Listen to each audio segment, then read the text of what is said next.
Hello everyone, good morning, নমস্কার। আজ হলো গুরু পূর্ণিমা। তো আমার বড়োদেরকে জানাই প্রণাম এবং ছোটোদেরকে জানাই অনেক ভালোবাসা। তো আজকে হলো বুধবার। তো আজকের ব্লগটা এখান থেকেই শুরু করছি। সকালবেলা আমি ব্রাশ হাতে নিয়ে ছাদে যাই হাঁটতে। প্রত্যেক দিন আমি এটা করি।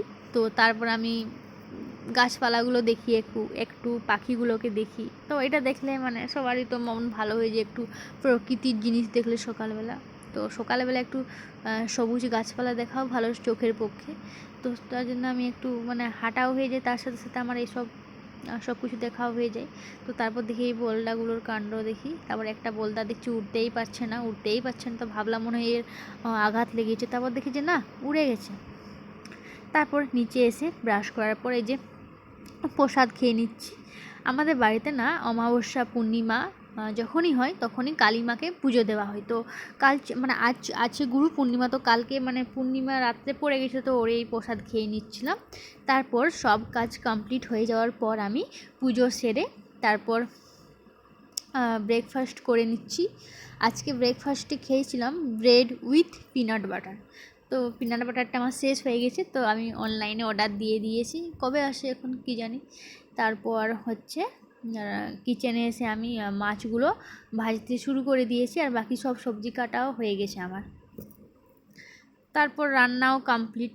তারপর দুপুরবেলা খেতে বসে পড়েছি। দুপুরে আজকে মেনুতে ছিল ভাত, তার সাথে করলা ভাজা, মাছ, ফিশ অয়েল, টমেটোর চাটনি, আলু পটল পোস্ত। তারপর দেখি যে এই যে ইনি এসছেন, অনেক আগে এসছে। এত চিৎকার মানে বাড়িতে টিকা যাবে না এদের জ্বালায়। তো যাই হোক, তো একে আমি ভাত দিয়ে দিচ্ছি। তো ও উড়ে গিয়ে ওই কারেন্টের খুঁটির উপরে গিয়ে বসেছে। ওই যে এরপর শুরু হবে মহাযুদ্ধ। এই যে একে খেতে দিয়েছে, আর ওই দিকে দুটো পায়রা মানে খাবে বলছে, তো ওর ভয়ে এগোতে পারছে না। আর পিছন দিকে একটা শালিক পাখি মানে ও এসছে খাবে বলে, তো ও তো এগোতেই পারছে না। তার পায়রাগুলো একটু মানে সাহস দেখিয়েছিল মনের মধ্যে যে খেতে হবে, তো ওই পাখিটা তো এগোতেই পারছিল না। মানে এই কাকটা তো একবার ওই দিকে যায়, তো একবার এই দিকে আসে, মানে এমন কাণ্ড। তো যাই হোক, তারপরে কাকটা মানে খাওয়া শেষে উড়ে যাবে। তারপরে এই দুটো পায়রা খাওয়া শুরু করবে। তারপরে মাঝখান দিয়ে এরা এই দুটো পায়রা এতক্ষণ ধরে কাকটার সাথে যুদ্ধ চালিয়ে যাচ্ছিল, আর মাঝখান দিয়ে একটা মানে কোনখান থেকে একটা পায়রা উড়ে এসে এদের খাবারের ভাগ নিয়ে নেবে। এই যে এই পায়রাটা মানে এতক্ষণ ধরে এরা দুজন যুদ্ধ করছিল, আর এই পায়রাটা মাঝখান দিয়ে কোথা থেকে উড়ে এসে এদের খাবারের ভাগ নিয়ে নিচ্ছে। তারপর বিকেলবেলা আমি আর মা মিলে একটু ফল খেয়ে নিলাম। তারপর খবর অর্থাৎ নিউজ চ্যানেল দেখতে দেখতে একটু এই ঝুড়ি ভাজাটা খেয়ে নিলাম। তারপর রাত্রেবেলা একটু ঘুগনি বানিয়েছিলাম, আর এই সাইডে একটু পাস্তা বানিয়েছিলাম।